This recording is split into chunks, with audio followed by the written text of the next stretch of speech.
A black homeless man sees a child fall into a river and jumps in to save him. After he brings the boy to safety, he is surprised to learn who the child's father is. Max sat alone on a worn bench near the riverbank. He watched the water swirl below, deep in thought. The city was busy not far away, but this spot by the river was calm, a place where he could think, where the noise of life seemed to fade. Suddenly, a loud cry broke the silence. Max snapped out of his thoughts and looked around. His heart jumped when he saw a small figure struggling in the water. Without hesitating, Max jumped up and ran to the edge of the river. The boy was thrashing, barely able to keep his head above the water as the current pulled him away from the shore. Max's pulse quickened. He knew this river well, and it was dangerous, especially for a child. Max quickly kicked off his old boots and dove into the freezing water. The cold hit him like a punch, but he swam hard, his strokes strong and determined. The boy's cries were growing weaker, turning into short gasps, and Max pushed himself faster, ignoring the icy water that chilled him to his core. "Hold on, I'm coming," Max yelled. His voice was steady despite his fear. He reached out, just brushing the boy's shirt. With one last effort, Max grabbed him and held him close. The boy clung to him tightly, shivering in fear and from the cold. Max turned back toward the shore, fighting against the strong current. It felt like the river was trying to drag them under, but Max kept kicking, forcing his way through the water. After what felt like forever, his feet touched the muddy bottom. He staggered forward, pulling the boy with him, until they both collapsed on the riverbank, gasping for air. Max lay there for a moment, exhausted, his chest heaving. The boy was coughing, spitting out water, but he was alive. "You're safe now," Max said, mostly to calm himself. He sat up slightly and looked at the boy. The kid's eyes were wide with fear, but he was breathing, and that was all that mattered. Max heard footsteps running toward them. He looked up and saw a man in a fancy suit hurrying over, his eyes filled with panic. "Eli!" the man shouted, dropping to his knees beside them. He grabbed the boy in his arms, his voice shaking. "Thank God you're okay." Max stayed quiet, still shaking from the cold. He started to stand, ready to slip away and leave them alone. But the man turned to him, his eyes full of gratitude. "You saved my son! I don't even know your name," the man said, his voice thick with emotion. Max tried to shrug off the gratitude. "I just did what anyone else would have done," he mumbled, looking away. But the man wasn't having it. "No, not everyone would have jumped in," he said, shaking his head. "You saved his life." Max finally met the man's eyes, seeing how serious he was. He nodded, feeling awkward.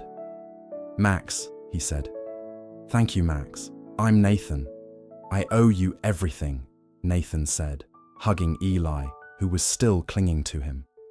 Max nodded again, feeling the cold water chilling him to the bone. "Just look after your kid," he replied, turning to leave before the man could say more. He needed to get out of his wet clothes and find somewhere warm before the cold fully set in. As Max walked away, he could feel Nathan's eyes on him, the weight of the man's gratitude hanging in the air. Max didn't need thanks, didn't need anything.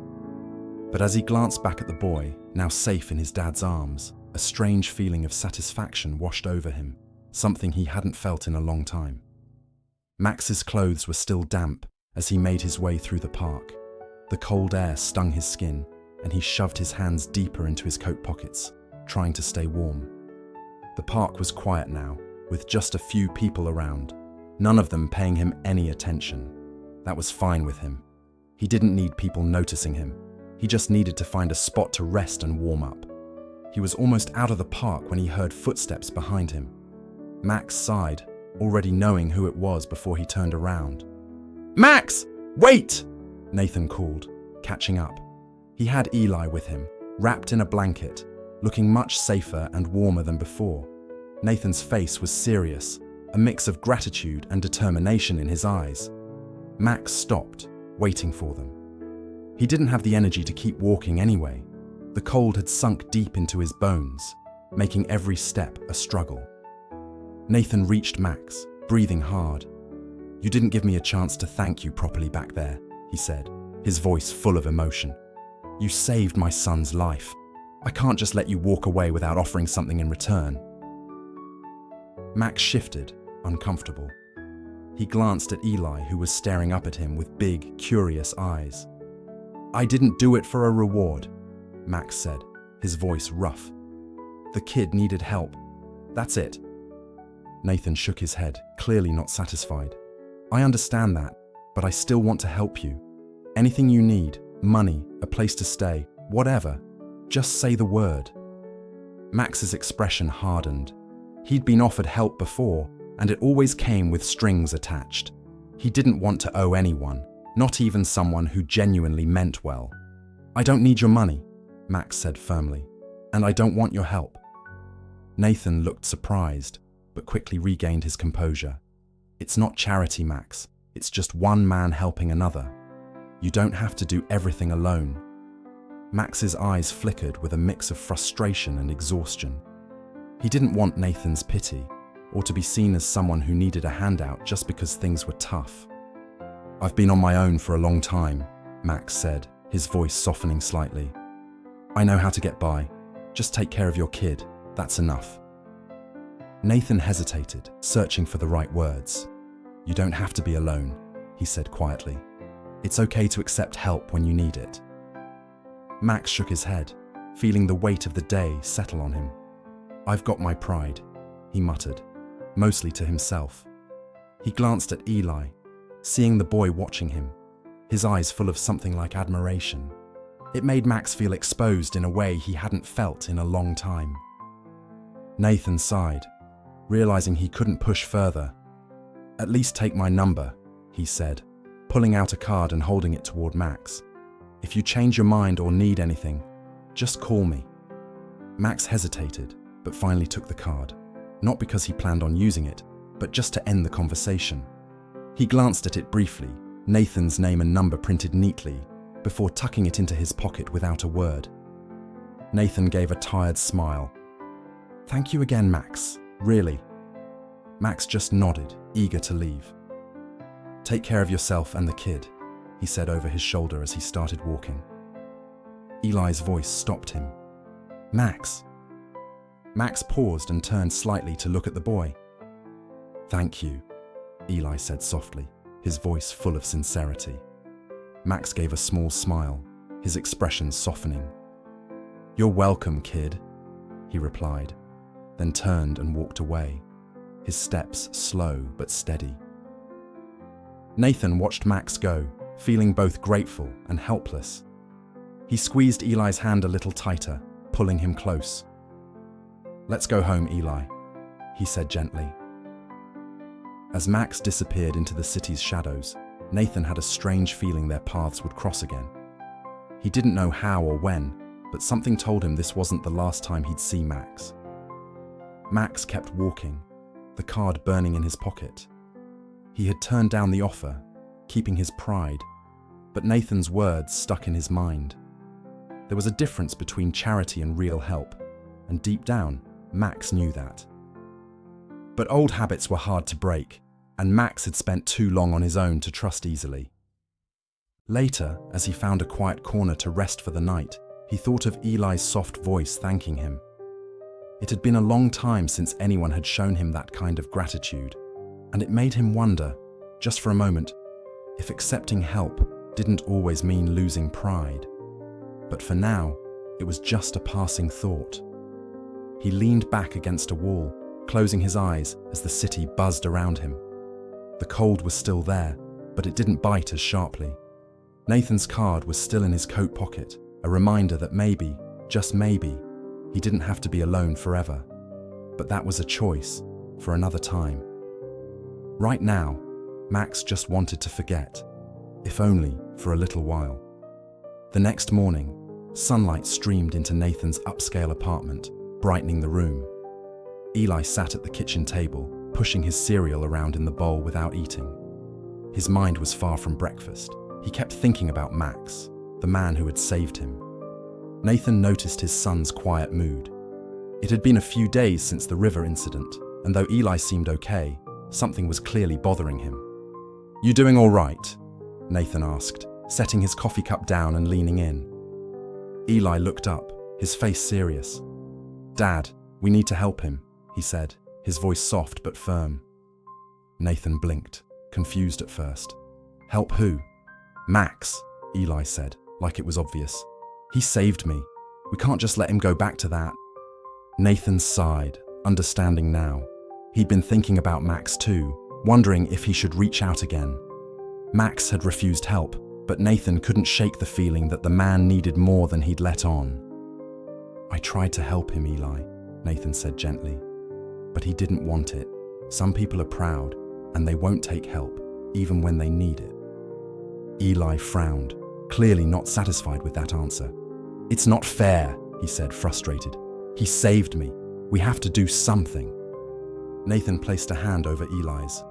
"I know you want to help, and that's a good thing, but we can't force him to accept it." Eli shook his head, looking determined. "Then we have to make him want it. There has to be a way." Nathan smiled softly at Eli's persistence. His son had always cared about others, always wanted to make a difference. It was something Nathan admired in him. "It's not that simple, Eli," Nathan said, but he could see that Eli wasn't giving up. Eli's eyes lit up with an idea. "What if we gave him a job? That wouldn't be a handout. He'd be working for it, right?" Max sat on the bench, staring out at the river, lost in thought. The park was quieter today, not many people around. He didn't mind. He liked the peace. His thoughts were interrupted when he noticed two familiar faces walking toward him, Nathan and Eli. Nathan waved as they got closer. "Hey, Mac." Mac nodded, curious but not unfriendly. "What are you doing here?" he asked. Eli stepped forward, speaking before Nathan could. "We came to see you." Mac looked down at the ground, his expression softening a bit. "Why?" "Because we want to help," Eli said with a serious tone. "You saved me, Mac. We can't just leave you like this. My dad can give you a job, and you could stay in a place he owns. No charity. Just work." Mac blinked in surprise, then glanced at Nathan. Nathan nodded in agreement. "I have some properties that need maintenance," Nathan explained. "You'd be working for it, and there's an apartment where you can stay while you do. It's a fair deal. Work for your keep. Just like you said you wanted." Mac's eyes narrowed. "And what's the catch?" Nathan shook his head. "No catch. You earn everything, just like we agreed." Eli stepped forward again, his eyes full of hope. "Please, Mac, you don't have to be out here alone anymore." Mac hesitated, thinking it over. He didn't like owing anyone, but Eli's words touched him. And deep down, Mac was tired of living on the streets. After a long pause, he nodded. "Okay," Mac said slowly. "I'll take the job, but I work for every bit of it. No favors." Eli grinned, clearly happy with the answer. "Deal!" He held out his hand to Mac. Mac shook Eli's hand, feeling something shift inside him. Maybe, just maybe, this was the start of something different. Mac stood in the small apartment, looking around at the bare walls and simple furniture. The space was clean, quiet, and completely unfamiliar to him. A bed, a tiny kitchen, a small bathroom. Nothing special, but more than what he was used to. He sat down on the edge of the bed, feeling out of place. "This isn't my life," he muttered. For years, Mac had been living on the streets, used to rough conditions and cold nights. Now, being in this warm, tidy apartment felt strange, almost unsettling. The last time he had a place like this, everything had fallen apart. He wasn't sure how to handle having a roof over his head again, even if it was temporary. A knock on the door pulled him out of his thoughts. When he opened it, Nathan stood there with a small toolkit in his hands. "Thought you might need this for the job," Nathan said with a friendly smile. Mac nodded and stepped aside, letting Nathan in. Nathan glanced around, taking in the sparse room. "I hope you're comfortable here," he said, handing Mac the tools. Mac shrugged. "It's fine," he said simply. "Better than what I'm used to." Nathan smiled slightly, but there was a hint of concern in his eyes. "If there's anything you need, don't hesitate to ask," he said. Mac met his gaze but didn't say much. He wasn't used to people offering help, and even now, it felt strange. "I'll be good," Mac replied, trying to keep the conversation short. "I'll start on the repairs tomorrow." "There's no rush," Nathan assured him. "Take your time." Mac nodded again, unsure of what else to say. Nathan smiled one last time before heading to the door. "You know where to find me if you need anything," he said before leaving. Once alone, Mac sat back on the bed, staring at the toolkit. He wasn't sure how to feel. The job, the apartment, it was all new and a bit overwhelming. But he had agreed to this, and he wasn't the kind of man to back out of a deal. Tomorrow, he would begin working and try to make the best of this new situation. The next day, Mac started the job. He moved through the building, fixing leaky faucets, repairing old pipes, and doing small tasks that needed attention. It was straightforward work, nothing too difficult. Mac liked that. It kept him busy and gave him something to focus on. Most of the tenants didn't know much about him. Some gave him curious looks as he worked, while others seemed unsure about having him around. He could tell they didn't fully trust him, and he understood why. A man like him didn't usually end up in a place like this, but Mac didn't let it bother him. He just kept his head down and did the job. A few days later, while fixing a sink in one of the apartments, Mac overheard voices outside in the hallway. He recognized one of them. It was Nathan. The other voice was someone else, a man Mac didn't know. "Are you sure this is a good idea?" the man asked. "Mac doesn't fit in here. He could cause trouble." Mac paused, listening closely. Nathan responded calmly. "Mac's doing fine. He's working hard, and that's all that matters." The man didn't seem convinced. "I just think you're taking a risk. Not everyone will see him the way you do." Nathan's voice was firm. "He saved my son's life. That's enough for me." The conversation ended, and Mac heard the sound of footsteps walking away. He stood there for a moment, his hand still holding the wrench, thinking about what he'd heard. The man's words stung, even though they weren't surprising. Mac knew he didn't belong in this world, but hearing someone say it out loud hit harder than he expected. Still, Nathan had defended him. That meant something. Mac decided to keep his head down and focus on the work. He wasn't here to prove anything to anyone. He was just here to do his job. Later that day, Eli came by after school, chatting with Mac as he worked.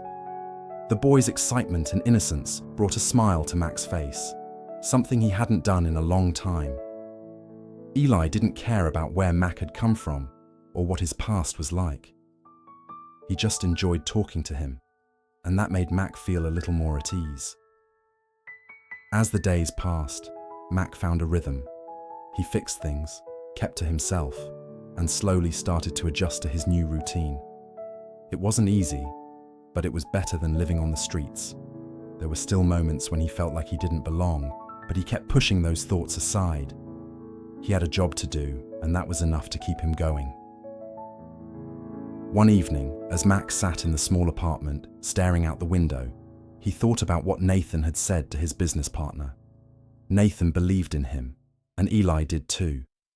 Maybe that was enough to keep moving forward. He pulled Nathan's card from his pocket, running his fingers over the worn edges. He knew he had a choice.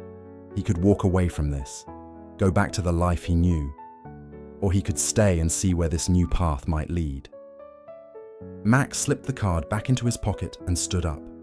He wasn't ready to give up just yet. There was work to do, and for now, that was enough. The sun was setting earlier each day, casting long shadows across the courtyard of the apartment building. Mac was crouched down next to an old bike that Eli had brought from his dad's storage. The bike was in bad shape, rusted chain, flat tires, and worn-out parts. Eli stood nearby, watching closely, a look of concern on his young face. This bike's seen better days, Max said, wiping his hands with a rag. He flipped the bike over to check underneath. But we can fix it. Eli's face brightened with hope. You think we can really fix it? He asked excitedly. Mac nodded. Yeah, but it's going to take some effort. You ready for that? Eli nodded eagerly, happy to help. He had been spending more time with Mac lately, and even though Mac wasn't much of a talker, Eli felt at ease around him. Mac had a calm way of working, slow and steady, like he knew what to do and wasn't in a rush. Mac showed Eli how to take off the rusted chain first. He handed Eli a small wrench and guided his hands as they worked together. You need patience for this, Mac said as they worked on loosening a tough bolt. If you hurry, you'll just break something. Take your time. Do it right. Eli listened carefully, focused on the task. He could feel the bolt slowly giving way as they both worked at it. There was a quiet rhythm to the work that made everything else seem to fade away. Nathan stood nearby, leaning against the door to the courtyard. He had come down to check on Eli, but when he saw how involved the boy was with Mac, he stayed back and just watched. Nathan noticed how Mac interacted with Eli, patiently, without any of the roughness Nathan expected. Mac wasn't just showing Eli how to fix a bike. He was teaching him the value of doing things the right way, no matter how long it took. Nathan hadn't seen this side of Mac before, and it made him think. The two of them worked silently for a while, the only sound being the soft creaks of the bike and Mac's occasional instructions. Eventually, they had the bike fixed up. The chain was cleaned, the tires pumped up, and the rust scrubbed off as best they could. Mac stepped back and wiped his hands, watching as Eli climbed onto the bike. The boy wobbled a bit at first, but Mac was quick to steady him, holding the seat. Easy.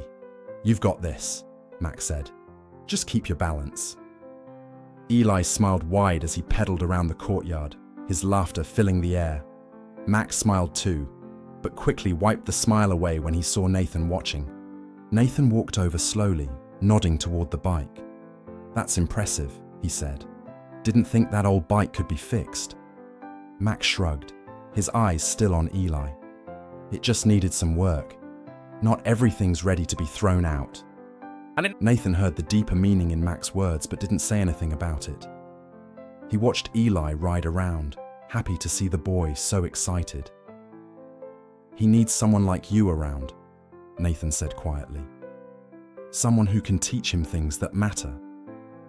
Mac glanced at Nathan, looking for any hint of pity or judgment, but there was none. Just a quiet respect that made Mac feel a little uneasy. I'm just doing what has to be done, Mac said, his voice low. Nathan nodded, knowing Mac didn't like praise. Still, he added, it means a lot to him. And to me. Mac didn't say anything, but the tension in his shoulders eased a little.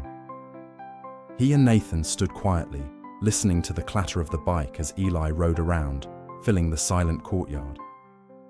After a while, Eli pedaled back over, his face flushed with excitement. Mac, did you see? It's working great! Eli grinned. Mac nodded and reached out to adjust the handlebar slightly. You did good, kid. Just remember, don't rush. Take your time. Eli's smile grew even bigger, proud of what they'd done together. Can we fix more stuff tomorrow? Mac hesitated. The question hit him harder than expected, but he forced a smile, though it didn't quite reach his eyes. Yeah, we'll get to it. Eli, happy with the answer, rode off again. Nathan watched his son go, then turned back to Mac. I'm glad you're here, Mac. It means a lot, to both of us. Mac didn't reply. He just nodded slightly. As Nathan walked away, Mac felt something strange inside, a warmth he hadn't felt in a long time. He was needed, making a difference, even if it was just in small ways. Mac stood there, watching Eli, and realized this new chapter wasn't just for Eli or Nathan. Maybe it was for him too, even if he wasn't sure how to feel about it yet. The next morning, the air was crisp as Mac walked through the quiet courtyard. The sun was just rising, and he'd started getting up early to enjoy the peace before the day's work began. The routine was something solid he could depend on when everything else felt shaky. As he headed to the small shed where he kept his tools, Mac noticed the door to Nathan's office was slightly open. He heard voices inside. It wasn't unusual for Nathan to have early meetings, but the tone of the conversation made Mac stop and listen. "I'm telling you, Nathan, this isn't smart," a voice said sharply. It was Peter, one of Nathan's business partners. Mac had heard him talking before. Nathan's reply was calm but firm. "I've heard you, Peter, but I'm not going to abandon Mac. He's been reliable and hardworking." Peter's response was quick and harsh. "Hardworking or not, he's a risk. You've built too much to gamble it all on some charity case. People are talking, Nathan." Mac's chest tightened at Peter's words. He knew he didn't belong here, but hearing it said out loud hurt more than he expected. He thought about leaving, but something kept him there, listening. Nathan sighed, frustration clear in his voice. "Mac saved my son's life. I owe him more than just kicking him back onto the streets." Peter's tone softened a bit, but he still pushed. "That's noble. But there are other ways to help him that won't hurt your business. This isn't just about you, Nathan. You have a family, employees, and people who count on you. One man isn't worth risking all that." A long pause followed, and Mac could picture the conflict on Nathan's face. He'd seen it before. Nathan hesitating when people questioned his decisions about Mac. It wasn't doubt in Mac's ability, but the pressure from others like Peter. Finally, Nathan spoke, his voice tired. "I'll think about what you've said, Peter, but I'm not making any quick decisions." Peter didn't back down. "Don't take too long. These things can spiral. I'd hate to see everything you've worked for fall apart because of one bad choice." Mac had heard enough. He turned and walked away, his heart heavy. He didn't want to hear any more. The words already stuck with him, planting doubt in his mind. Back in his apartment, Mac paced the small room, Peter's words replaying in his head. He'd always known he was different, but hearing that people saw him as a problem, someone who could ruin everything Nathan had built, hit hard. "Maybe they're right," Mac muttered, staring at his reflection in the mirror. The man looking back at him seemed like a stranger, clean-shaven, in decent clothes, living in a place instead of out on the streets. He looked like he might belong here, in Nathan's world. But deep down, he knew it wasn't true. He was still the same man who'd survived by staying out of the way, never causing problems.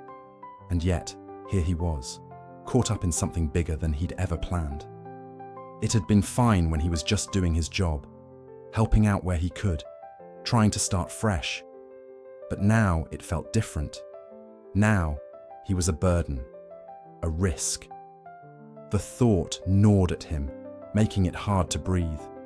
He never wanted to bring trouble to anyone, and the idea that he might ruin things for Nathan made him feel sick. Mac spent the day working hard, hoping the physical labor would distract him from the thoughts swirling in his head. But no matter how much he did, the doubt lingered. It made him question every choice he made and every conversation he had. That afternoon, Eli showed up, full of energy, talking about school and his weekend plans. Mac listened, but it was hard to focus with everything weighing on him. "Hey Mac," Eli said, interrupting his thoughts. "Are we still going to fix the other bike tomorrow?" Mac hesitated, the question hitting him harder than expected. He forced a smile, but it didn't reach his eyes.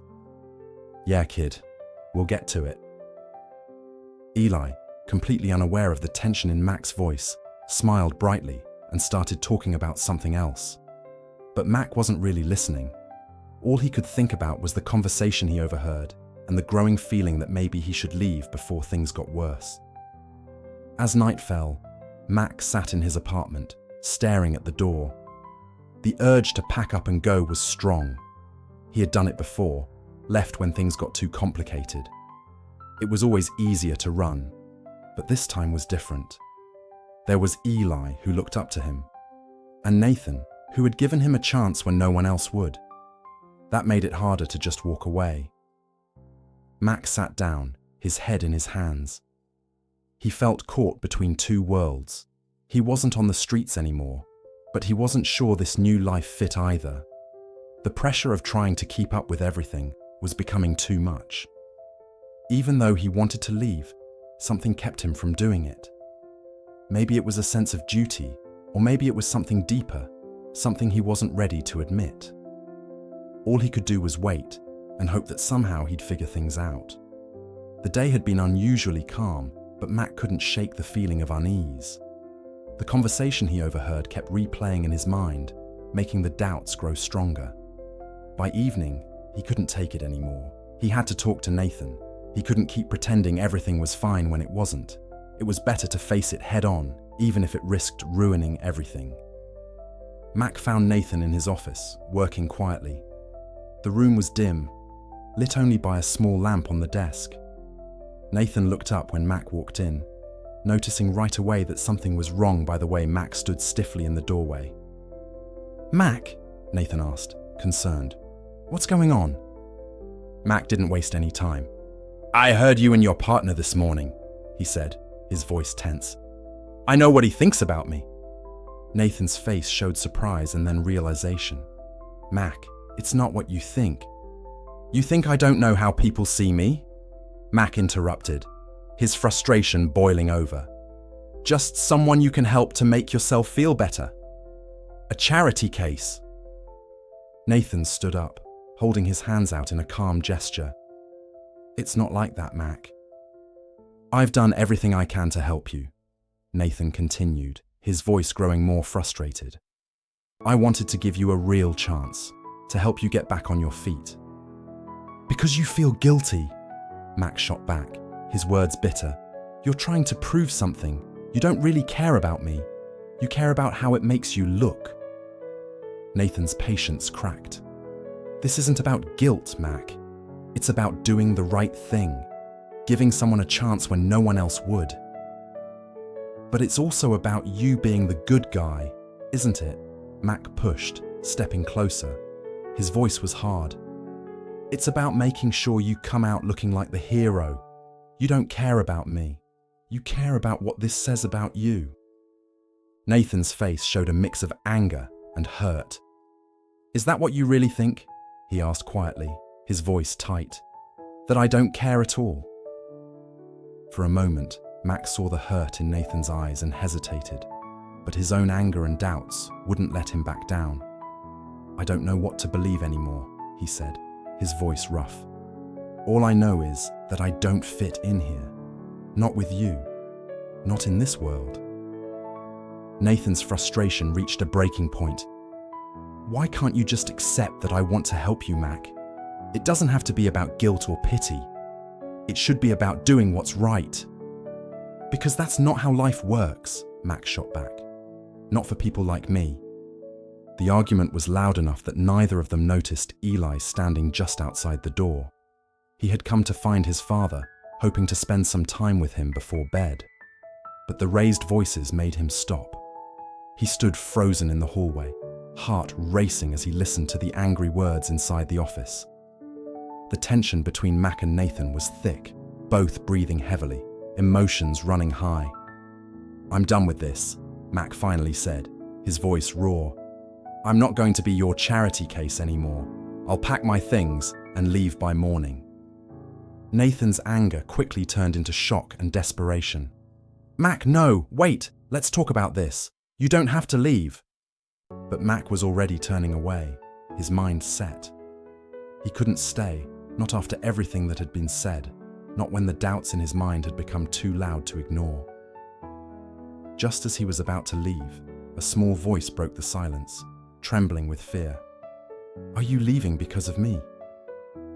Both men turned to see Eli in the doorway, eyes wide and filled with tears. The sight of him stopped Mac in his tracks, his anger vanishing in an instant. Nathan quickly knelt down to Eli's level. "No, Eli, this isn't your fault. This is between Mac and me. You didn't do anything wrong." But Eli shook his head, tears spilling down his cheeks. "It is my fault. I wanted you to help Mac.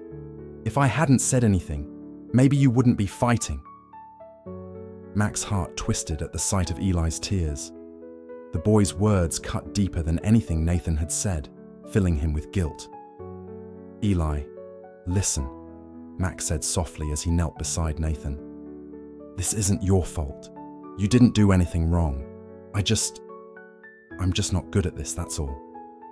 But Eli gripped Mac's shirt with small hands, pleading, "You're my friend, Mac. Please don't go." Mac looked into Eli's eyes, seeing the pain and fear there. It was too much to bear, too much to walk away from, but he didn't know what else to do. His doubts were too strong, and the fear of not fitting in was overwhelming. Nathan watched, his heart breaking for his son. He reached out and placed a hand on Mac's shoulder. "Mac, please don't do this. We can work things out together. Don't let this be the end." But Mac couldn't find the words to respond. All he could do was look at Eli, feeling torn between the urge to stay and the fear of making things worse.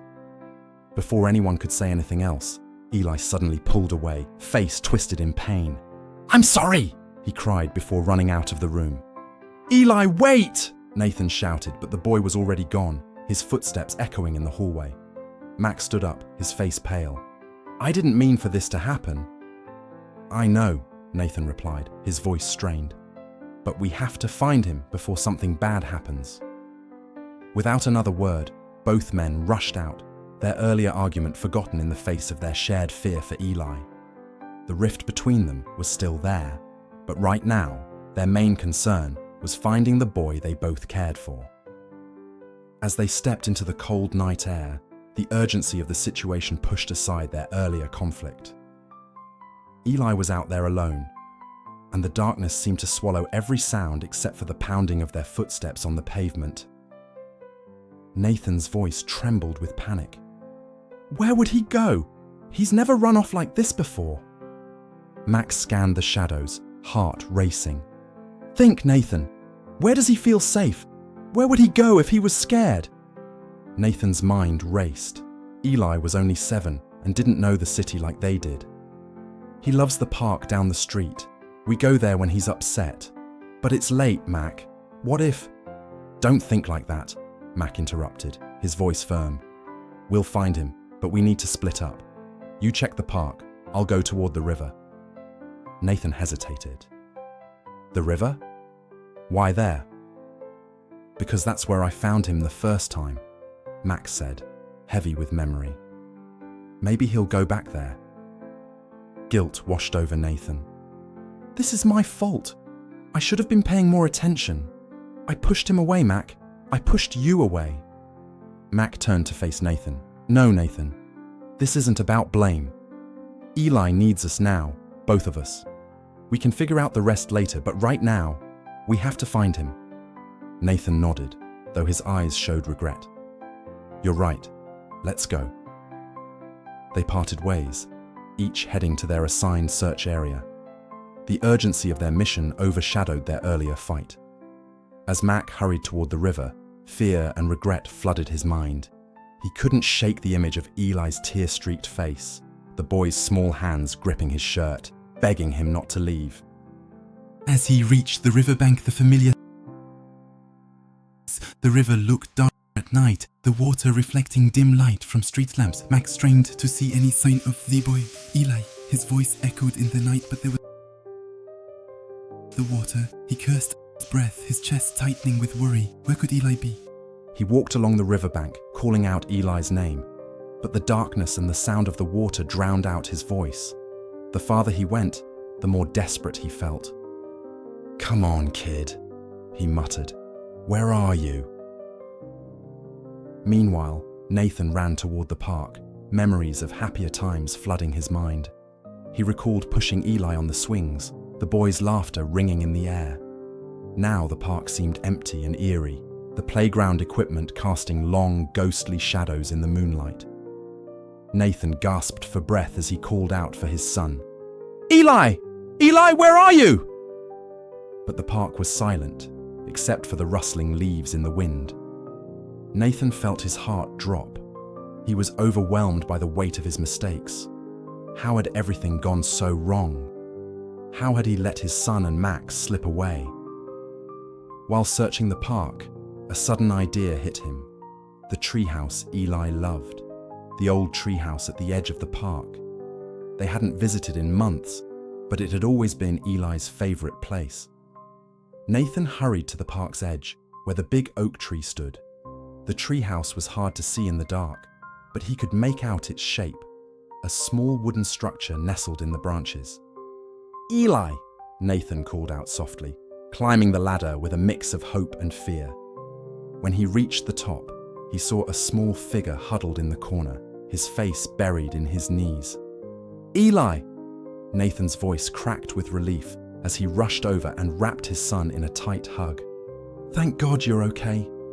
Eli didn't respond right away, trembling as he clung to his father. "I'm sorry, Dad," he whispered, his voice muffled against Nathan's chest. "I didn't mean to make you fight." Nathan's heart ached as he held Eli. "It's okay, Eli. None of this is your fault. I'm the one who should be sorry."